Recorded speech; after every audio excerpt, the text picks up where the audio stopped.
Halo, selamat datang. Kita jumpa lagi dalam sesi perkongsian saya hari ini, menampakkan pengetahuan kesihatan dengan masa 10 minit. So, hari ini saya akan berkongsi dengan kamu semua pasal satu penyakit, kita panggil penyakit sinusitis. So, sebelum saya mulakan, saya akan membuat pengenalan pasal apa itu sinus. Sinus sebenarnya merupakan satu saluran yang menghubungi rongga-rongga dalam tengkorak kita. So, sinus yang paling besar lebih kurang 1 inci saja, sangat kecil. So, di dalam tengkorak kita ada 4 sinus. Okay. Sinus yang pertama kita panggil maxillary sinus, adalah di belakang pipi kita sini. Okay, itu adalah sinus yang paling besar. Sinus yang kedua adalah sinus frontal, di depan tahi kita. Okay. Sinus yang ketiga adalah di antara mata kita, itu panggil sinus ethmoid.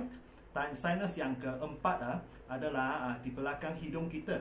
Okay. Sinusnya namanya panggil sphenoid. So, biasanya sinus ini adalah kosong dan ia dilindungi dengan satu lapisan yang berwarna merah jambu, kita panggil mukosa. So, dalam lapisan mukosa ini terdapat satu lapisan lendir, kita panggil mukus, yang sangat nipis. So, apakah kegunaan mukus ini? Mukus ini tujuannya adalah untuk melembabkan sinus kita, okay, dan juga menapis udara. So, kalau ada germs ke atau bakteria ke, dia dapat menapiskan germs atau bakteria dari udara kita apabila kita bernafas. Seterusnya, macam mana penyakit sinusitis ini berlaku? Penyakit sinusitis ini berlaku apabila terjadinya keradangan atau bengkak di tisu-tisu sinus kita ini. So, biasanya sinus ini atau rongga-rongga kecil ini dipenuhi dengan udara, dia adalah kosong. Jika berlakunya tersumpat atau dipenuhi dengan cecair atau mukosa, kuman-kuman akan tumbuh dalam bahagian sinus kita ini dan mengakibatkan jangkitan berlaku.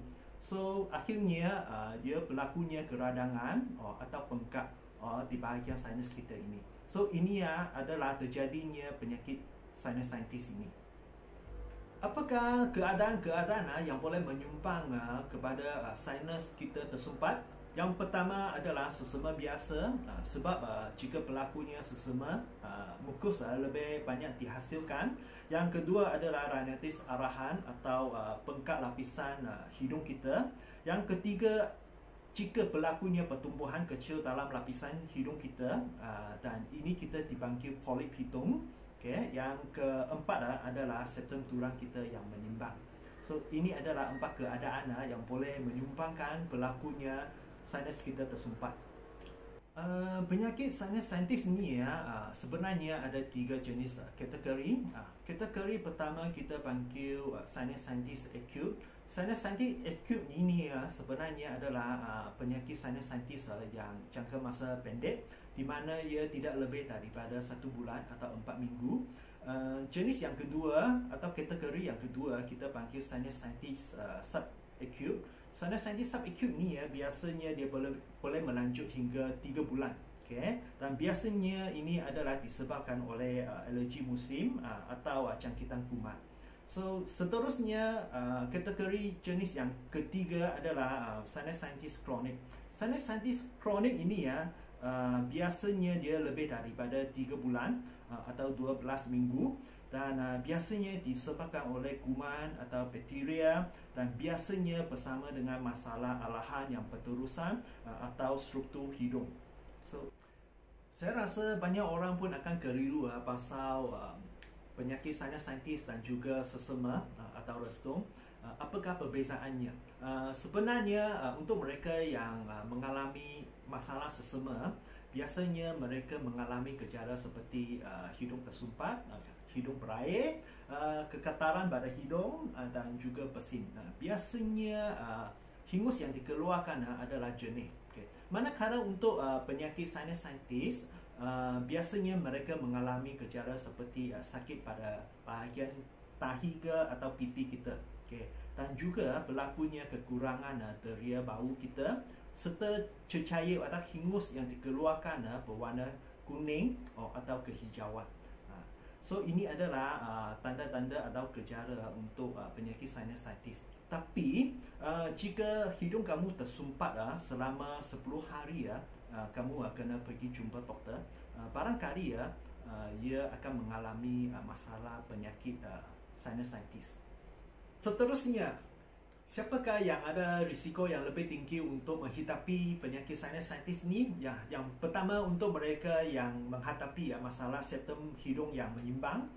Yang kedua, jika kamu ada tunjang tulang hidung, di mananya tumpul tulang dalam hidung kita ini, atau tumbuhnya ketumbuhan seperti polip hidung, ini pun akan menyumbang kepada penyakit sinusitis. Yang seterusnya, jika kamu ada sejarah arahan dan juga jika terdedah kepada acuan atau more, ini pun akan mengakibatkan kita menghadapi penyakit sinusitis.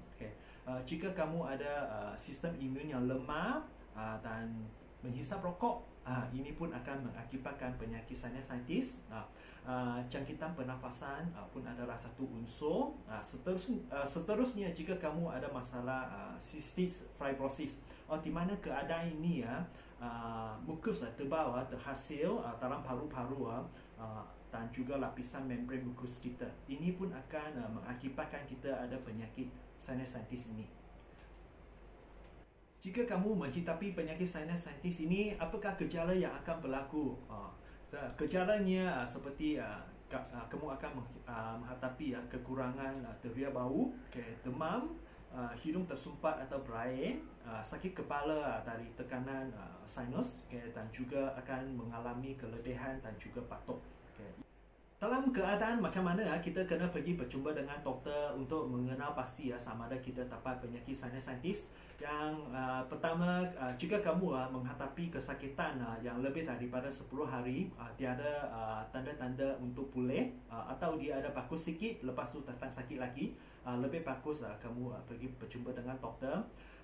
Biasanya jika kamu ada jangkitan bakteria atau kuman, antibiotik akan diberi oleh doktor.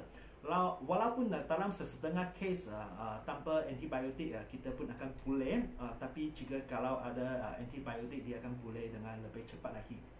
So seterusnya, jika kamu ada tanda-tanda ini, lebih bagus anda pergi berjumpa doktor. Pertama, jika kamu mengalami demam yang tinggi, biasanya lebih daripada 39 darjah Celsius, sakit kepala yang teruk, masalah penglihatan seperti penglihatan yang kabur, leher yang tegang dan juga muka yang bengkak.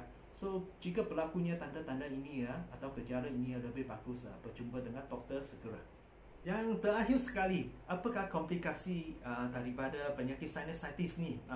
Jika kamu membiarkan penyakit sinusitis ni tidak terkawal atau dirawat dengan betul, yang pertama, barangkali kamu akan menghadapi penyakit sinusitis yang kronik. Yang kedua, barangkali pun akan terdedah kepada jangkitan otak yang kita panggil meningitis. Seterusnya, barangkali pun ada peluang dapat abses otak di mana berlakunya nanah atau bengkak di bahagian otak kita ini. Seterusnya, barangkali pun akan mendatangkan orbital cellulitis di mana ada jangkitan tisu di sekitar mata kita ini. Perkongsian pasal penyakit sinusitis saya akan kongsi sampai sini. Jika kamu rasa video saya berguna, sila tekan like, komen dan sharekan kepada kawan-kawan. Barangkali ini dapat membantu mereka. Jika kamu suka channel saya, jangan lupa tekan subscribe dan buka loceng di sebelahnya.